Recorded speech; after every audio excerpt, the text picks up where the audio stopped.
Hi there! If this is your first time here, welcome to the Parenthood and Relationship Podcast. I'm your host, Markella Kaplani, a psychologist, a parenthood and relationship coach, and a parent myself. Together, we explore the transformative journey of parenthood and its profound impact on our relationship with ourselves, our partners, and our children, so that we can be present and show up as we envision without having to do more.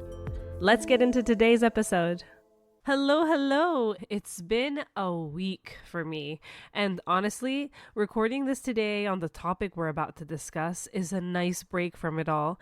And the reminder that sometimes it is the simple things that can make all the difference. Particularly, I'm talking about the power of play and how it shapes our children's development. Before we jump in, I want to take a moment to thank all of you for tuning in and for your continued support. Your feedback and stories inspire me and are what keep this community thriving. And I am so grateful for each and every one of you. A special thanks to those of you who have helped spread the word through your positive reviews on Apple Podcasts. I am deeply honored and humbled. If you haven't snagged it already, you can actually message me to get the communications checklist for couples for free. This includes those of you who wrote a review before this gift was available, so don't forget to contact me. The way to do that is in the episode's description. Now let's get back to our topic, play. Play is often seen as just a way for children to pass the time or burn off energy, but it's so much more than that. It's a vital part of their development, touching on everything from physical growth to emotional well-being. And interestingly enough, I would say, the way that we approach play with our kids can also reflect our own journeys as parents, our own identity shifts, our feelings of inadequacy, and even our relationship dynamics. So let's take this journey together and discover how something as simple and joyful as play can have profound impacts on our children's development and our own growth as parents. Pour some coffee, take my hand, and let's do this. All right, so I thought we would begin by looking at the different types of play and how each one uniquely contributes to our children's development. Play isn't just a one-size-fits-all activity. It can come in many forms, each with its own set of benefits. So the first one is physical play. This includes activities like running, jumping, climbing, dancing. Physical play is crucial for our children's physical development because it helps build coordination, strength, and fine and gross motor skills. Think of this as the foundation for a healthy body. When kids are engaged in physical play, they're not just burning off energy so that they're calmer at home. They're learning to control their bodies, understand their physical limits, and develop spatial awareness. Take a child who loves climbing trees, for example. While we as parents may get worried about the safety aspect, and rightfully so, this is one of those activities that improve coordination and confidence. By setting up safe climbing opportunities, we can strike a balance to allow our children to explore their physical abilities while staying safe. Next, we have imaginative play. This is when children use their creativity to build worlds, characters, and scenarios. Think about dress-up games, playing house, or inventing stories with their toys. Imaginative play is a powerhouse for cognitive development. It enhances problem-solving skills, language acquisition, as well as their creativity, really. It also allows children to express their emotions and work through experiences in a safe, controlled environment. Consider a child, for instance, who loves to pretend that he or she is a superhero. Through such an imaginative game, children aren't just having fun, they're also working through feelings of power and vulnerability, learning to navigate complex social scenarios, and developing language skills even as they narrate these adventures that they're on. Then there's also social play, which involves interacting with others. This can be anything from playing a board game to participating in team sports. Social play is essential for developing social skills such as sharing and cooperation and empathy, all the things that we want to instill in our children. It's through these interactions that children learn to negotiate, to take turns, to understand different perspectives. Think of two kids who often play house together. Through their role playing, they're learning to negotiate roles, resolve conflicts, and understand each other's viewpoints so that they can figure it out amongst themselves. This type of play helps them develop emotional intelligence, and it also strengthens their ability to form healthy relationships. Now we've seen the 3 general categories of play, but before I move on, I'd like to take a breath for a second and mention the value of unstructured play. In today's busy world, it's very easy to fill our children's schedules with structured activities. But unstructured play, where children have the freedom to explore and create on their own, is incredibly beneficial. Through unstructured play, children learn to entertain themselves. They learn to make choices and face challenges without constant adult direction. This fosters their independence, as you can imagine, and their decision-making skills, as well as resilience, amongst many other things. And so it's vital to let them figure it out on their own, even if they're nagging at us that they're so bored and don't know what to do next. Time to get bored is so precious, trust me. Okay, so now that we've explored the different types of play and their benefits, let's shift our focus a bit and talk about how our approach to play can be influenced by our own identities as parents and the feelings of inadequacy we might experience. Becoming a parent is this monumental shift. It shifts everything in our lives, and all the roles that we have center around this new identity that we're formulating. It can feel like our world has been turned upside down. Suddenly, we're responsible for this human being, and the pressure to get everything right can be overwhelming. So it's natural to feel inadequate at times, especially when we're trying to balance all of this with work and with personal life and our dreams, our hobbies, our friends.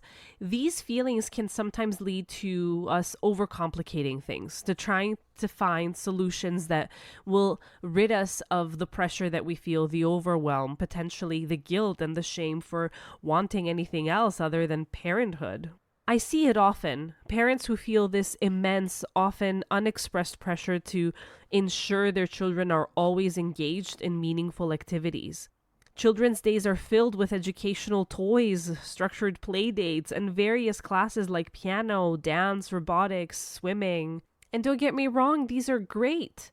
But despite our best efforts, for many of us, there is this constant nagging feeling that we're not doing enough. Or if we believe we are, that we're not doing it well enough. This pressure eventually leads us to psychological exhaustion and a disconnect from the joy of simplicity, of simply just being with our children. It also exhausts our children who have very little room to decompress and get in touch with their spontaneous, creative, imaginative nature. And then you get neurosis in both children and adults. I know, it doesn't sound sexy, but that's what it is. What we don't seem to realize is that play, in its simplest form, can be incredibly powerful. Unstructured play, where children are free to explore and create on their own, is not only beneficial for their development, but it is also less stressful for us, parents. When we let go of the need for perfection and allow ourselves to embrace the simplicity of play, we can find joy and connection with our children in this newfound flexibility, or at least in this room that we've created in our calendar. So this could practically look like reducing the number of scheduled activities and allowing more time for free play. You may just notice your children showing up happier and more creative as you do this, and you feeling less pressured and more connected as a family. I can remember this mom I had an encounter with in a seminar I was giving at a school on establishing effective communication with our children. It's been years, but I recall her anguish to this day. She has 3 daughters. At the time, they were all either in their preteens or teens, all very different from one another. This meant that each of them engaged in different extracurricular activities and had their own friends and socializing habits, as you can expect.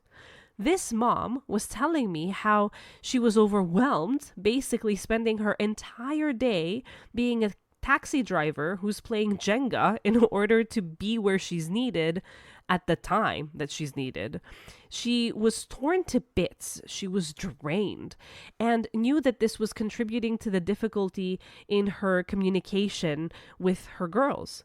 But a part of her felt triggered when, in my presentation, I mentioned the significance of leaving empty space in our children's calendars, mostly because I mentioned that it was just as important to leave some empty space in our calendars too.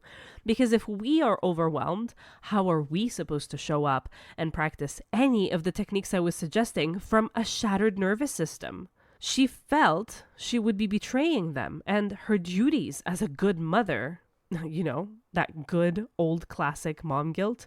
But another part of her almost felt excited at the opportunity to enact this with somebody's blessing, at the permission I was giving her to free up her cab driver duties, telling her it wasn't just good for her, but for her daughters too. I don't know what she ended up doing, but during the seminar, we actually had the opportunity to work through some potential solutions where her daughters, if they did indeed love being in all of these activities, would not have to give them up, and yet she could take a step back to release and recalibrate, with the ultimate goal of showing up the way that she wanted for her children. This is a great example of how, before we can even realize it, we fill our children and ourselves to the brim with activities as a way to do better, to be better, not realizing that the simplicity available in a clearer calendar, of course, depending on the age and the demands, but this clearer calendar can open up the gates to a clearer mind, clearer communication, clearer connection. But it's not just our drive to do well as parents that drives us so very subconsciously to value structured activities at the expense of unstructured play. It's also worth considering how our personal childhood experiences influence our parenting styles, and then how we choose to engage with play or not. If we grew up in environments where play was either undervalued or overly structured, we might carry those experiences into parenting. Reflecting on our inner child can help us understand why we might feel the need to control or overcomplicate our children's play. There was this dad I was working with who, over time, realized that it was his strict upbringing that led him to structure his children's playtime so rigidly. Once he recognized this pattern, he made a conscious effort to provide more freedom in play, which resulted in a happier and more relaxed environment for both him and his children. Would you like to discover your unique approach to play and how it influences your child's development?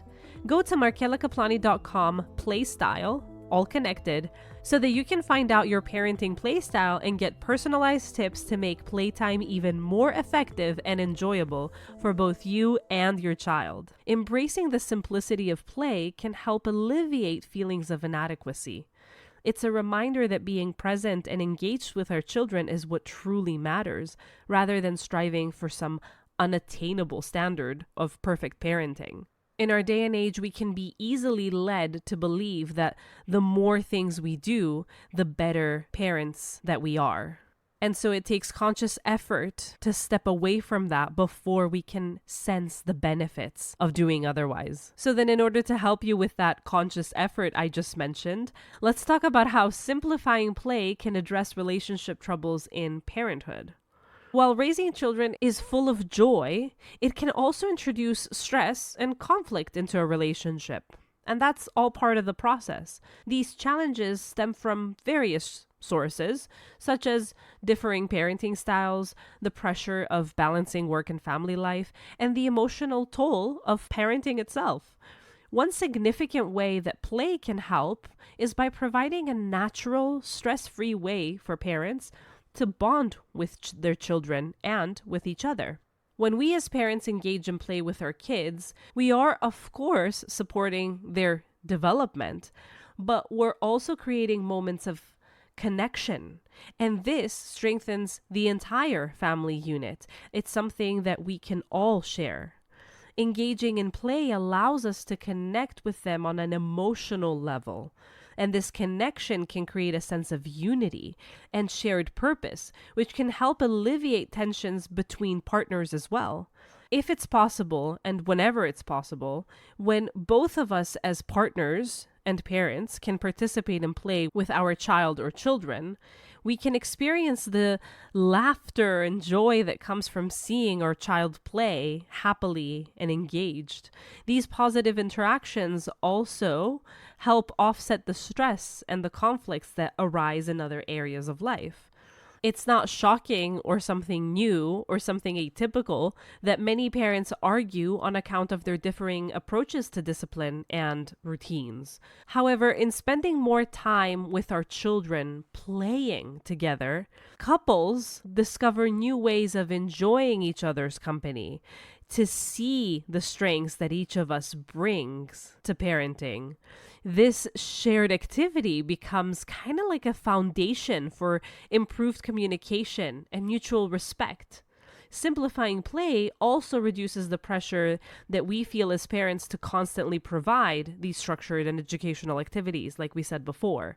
The reduction in pressure can be particularly beneficial to us if we're overwhelmed by the demands of modern parenting. And so by allowing this more unstructured play, we can take a step back and let our children take the lead, which can be quite a liberating experience. Play can also be a platform for us to align our parenting styles. So what disconnected us can become something that connects us through play, because there we can observe and learn from each other's interactions with the child. And so it's not just important for each of us individually as a parent to play with our child. Do you see where I'm going with this? It's really important to also find a time where we all get to play together. This leads to a better understanding and appreciation of the way that each of us approaches parenting. For example, one parent might excel at fostering creativity and imagination, while the other might be great at encouraging physical activities and exploration. Recognizing these strengths can help parents complement each other and create a more balanced parenting partnership. This can foster a supportive and collaborative environment within the family.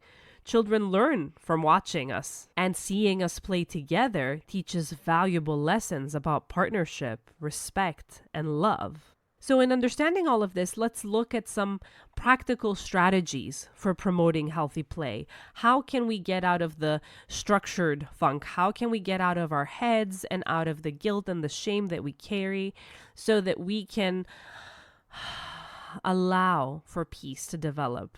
Because peace is a feeling that we cannot chase. Peace is what's left when we let go of guilt and shame.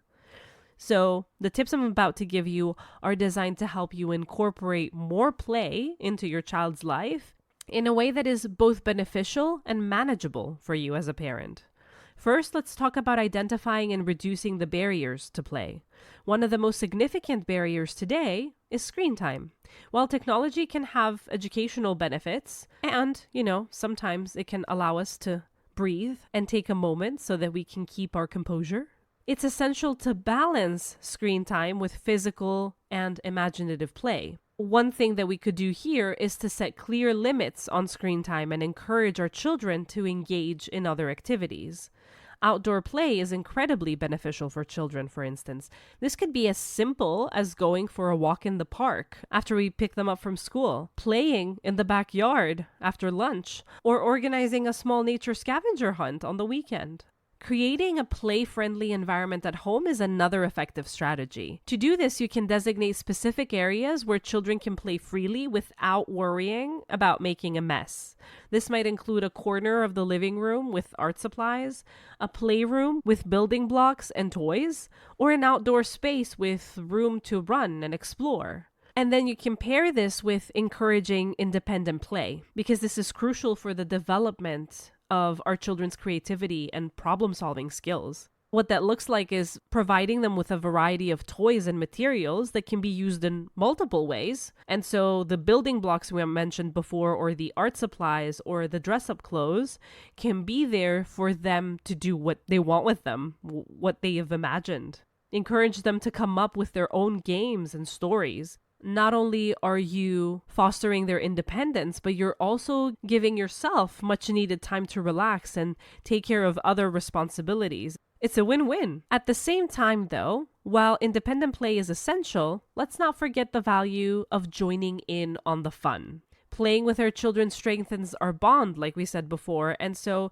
it's great to take this opportunity to model positive behaviors. When we decide that we have the time and the bandwidth to play with our children, let's make sure to be present and engaged during that time. These moments of shared joy are invaluable, and they give us an opportunity to express ourselves and connect on a different level. We connect on the hard times and in dealing with difficult emotions, but let us also connect in the happy moments. Another thing we could do is set up play dates, of course, and group activities. And I know this sounds like guided play, so I want to make sure that I am not misunderstood. Guided play is also important. It also has its place. If set up correctly, it involves a structure or a goal that allows the child to still lead. For example, we might want to set up a simple science experiment, offer a prompt for a storytelling session, or organize a themed dress-up day. So while this does have some structured play, it also allows for children to explore within the framework, combining the benefits of free and structured play. Therefore, play dates and group activities are also great because they foster social skills. This is something you will plan, of course, but it is necessary because these kinds of interactions help our children to share and negotiate and develop empathy. Finally, it's also important to communicate the value of play to other caregivers and educators in your child's life. Ensure that grandparents, babysitters, teachers understand the importance of play and support these activities. Advocate for play-based learning in educational settings. Overall, what I'd like you to keep from this is that the goal is to make play a natural and enjoyable part of our children's daily routine. As we identify the barriers, create play-friendly environments, and we balance the different types of play, we are supporting our children's development and reducing stress for ourselves. Embracing this simplicity of play brings a sense of calm to the entire family. All right, so let's wrap up today's episode with a few final thoughts. We've covered a lot of ground today, exploring how play shapes our children's development, the importance of simplifying play, and the impact of our own childhood experiences on our parenting styles. We've also discussed how engaging in play can help alleviate relationship troubles, if there are any. And we also talked about practical strategies for promoting healthy play. The key takeaway here is that play is a powerful and essential part of our development and our children's development. Play has become about keeping kids occupied. We don't seem to value it much, but play fosters physical, cognitive, social, and emotional growth, even in adults. So by letting go and by embracing the simplicity of play, we can create a nurturing environment where our children thrive and we are not overwhelmed either. Remember that these moments are what matter the most. Whether it's a spontaneous game of tag in the backyard, an afternoon imaginative storytelling session, or simply sitting together building blocks, these are experiences that build strong, happy, and resilient children. I encourage you to reflect on your own childhood and consider how it influences your approach to play and parenting. Do this in the journal that you've dedicated to this podcast. Take a few moments to answer these questions. Reflect on your childhood play experiences. What were your favorite activities and how did they make you feel? How do these memories influence the way you approach play with your own children? Discover your unique approach to play. Go to markelakaplani.com playstyle so that you can find out your parenting playstyle and get personalized tips to make playtime even more effective and enjoyable for both you and your child. Then, observe your child's playtime over the next week. What types of play do they naturally gravitate towards? How can you engage and support their interests while keeping play simple and unstructured? A third question. Think about the balance between structured activities and unstructured play in your child's routine. Are there any changes you can make to allow for more spontaneous, child-led play? And finally, consider your feelings of adequacy and stress as a parent. How can embracing the simplicity of play help you alleviate some of these pressures? What small steps can you take to be more present and engaged during playtime? Take some time to write your thoughts and the actions that you plan to take.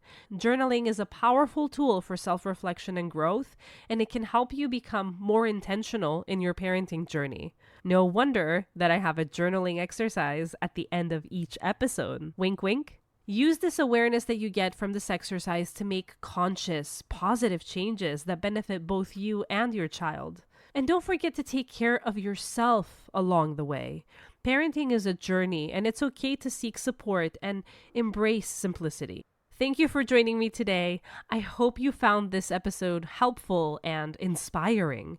If you did, you'd honor me by subscribing, leaving a review, and sharing this with your friends and family who might benefit from this kind of discourse. Your support helps me reach more parents and get my message across that we are good enough, that if we treat ourselves with compassion and if we start from a place of love, first and foremost towards ourselves without guilt and shame, then we can multiply that love, embrace our children, and raise them the way that we want, the way they deserve. Take good care and see you next Sunday.